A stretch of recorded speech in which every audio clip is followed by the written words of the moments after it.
ನಿನ್ನೆ ರಾತ್ರಿಯಿಂದ ಸುರಿಯುತ್ತಿರುವ ಮಳೆಗೆ ಮಂಗಳೂರು ನಗರದಲ್ಲಿ ನೀರು ಸರಾಗವಾಗಿ ಹರಿದು ಹೋಗಲು ಸಾಧ್ಯವಾಗದೆ ತಗ್ಗು ಪ್ರದೇಶಗಳು ಸಂಪೂರ್ಣ ಜಲಾವೃತಗೊಂಡಿದೆ. ಇದರಿಂದ ಸಂಚಾರ ವ್ಯವಸ್ಥೆ ಅಸ್ತವ್ಯಸ್ತಗೊಂಡು ಜನ ಪರದಾಡುವಂತಾಗಿದೆ. ನಗರದ ಕೊಟ್ಟಾರ ಚೌಕಿ ಪ್ರದೇಶದ ರಸ್ತೆಯಲ್ಲಿ ಸಂಪೂರ್ಣ ನೀರು ತುಂಬಿಕೊಂಡಿದ್ದು ವಾಹನಗಳು ಸರಾಗವಾಗಿ ಸಂಚರಿಸಲು ಸಾಧ್ಯವಾಗದೆ ಎಲ್ಲೆಡೆ ನೀರುಮಯವಾಗಿದೆ. ಅಂಗಡಿಗಳೊಳಗೆ ನೀರು ನುಗ್ಗಿದ್ದು ಯಾವುದೇ ಅಂಗಡಿಗಳನ್ನು ತೆರೆಯದಂತಹ ಸ್ಥಿತಿ ನಿರ್ಮಾಣವಾಗಿದೆ. ಅದೇ ರೀತಿ ಪಡಿಲು ಪ್ರದೇಶವು ಸಂಪೂರ್ಣ ಜಲಾವೃತಗೊಂಡಿದ್ದು ವಾಹನ ಸವಾರರು ನೀರಿನ ಮಧ್ಯೆ ವಾಹನ ಸವಾರಿ ಮಾಡುವ ದೃಶ್ಯ ಕಂಡುಬಂದಿದೆ. ಅದರಲ್ಲೂ ಬೈಕ್ ಸವಾರರ ಪಾಡು ಹೇಳತೀರದಾಗಿದೆ. ನಂತೂರಿನಿಂದ ಪಡಿಲು ಮಧ್ಯೆ ಮರೋಳಿಯ ಹೆದ್ದಾರಿಯಲ್ಲಿಯೂ ಇದೇ ಪರಿಸ್ಥಿತಿ ನಿರ್ಮಾಣವಾಗಿದ್ದು ರಸ್ತೆ ಪೂರ್ತಿ ನೀರು ನಿಂತು ವಾಹನ ಸವಾರರು ನೀರಿನ ಮಧ್ಯೆ ವಾಹನ ಸವಾರಿ ಮಾಡುತ್ತಿರುವ ದೃಶ್ಯ ಕಂಡುಬಂತು. ಅಲ್ಲದೆ ನೀರು ಮಾರ್ಗದ ಬದಿ ಕ್ಷೇತ್ರವು ಸಂಪೂರ್ಣ ಜಲಾವೃತಗೊಂಡಿರೋ ವಿಡಿಯೋ ವೈರಲ್ ಆಗ್ತಾ ಇದೆ. ಮಳೆಯ ಅಬ್ಬರ ಕ್ಷಣಕ್ಕೂ ಹೆಚ್ಚಾಗುತ್ತಿರುವ ಹಿನ್ನೆಲೆಯಲ್ಲಿ ದಕ್ಷಿಣ ಕನ್ನಡ ಜಿಲ್ಲೆಯಲ್ಲಿ ಆರೆಂಜ್ ಅಲರ್ಟ್ ಘೋಷಣೆಯಾಗಿದೆ.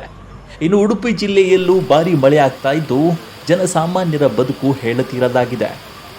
ಉಡುಪಿಯಲ್ಲೂ ಆರೆಂಜ್ ಅಲರ್ಟ್ ಘೋಷಣೆ ಮಾಡಲಾಗಿದ್ದು ಅಗತ್ಯವಿದ್ದರೆ ಶಾಲೆಗಳಿಗೂ ರಜೆ ಕೊಡಲು ಡಿಸಿ ಸೂಚನೆ ಕೊಟ್ಟಿದ್ದಾರೆ.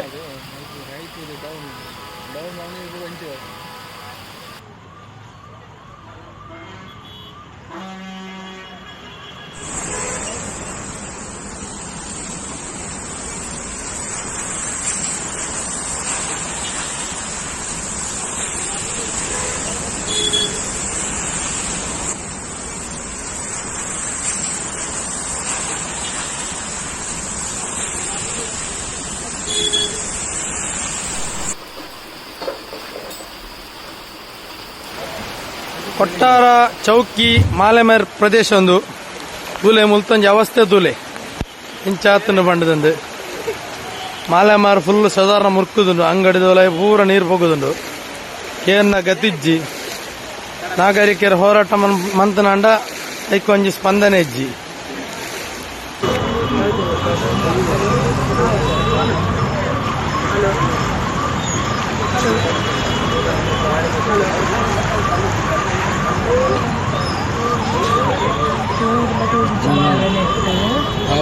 ಡೌನ್ ಅದೇ ಹೈಟ್ ಇದೆ ಡೌನ್ ಡೌನ್ ಮಾಡಿ ಕೂಡ ಹಂಚಿದ್ದಾರೆ.